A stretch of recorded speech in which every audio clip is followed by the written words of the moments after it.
ito, what is copy trading and how does it work?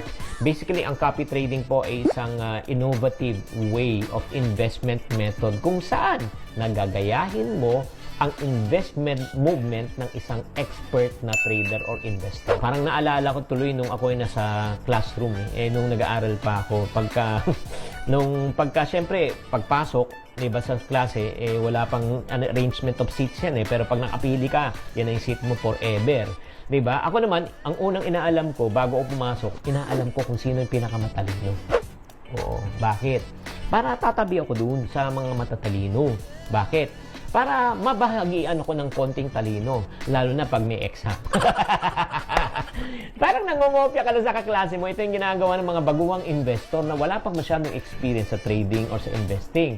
May option ng isang investor kung automatic or manual ka magkopya. All you need to do is just open a personal account, trading account, pagkatapos niyan sa kanyang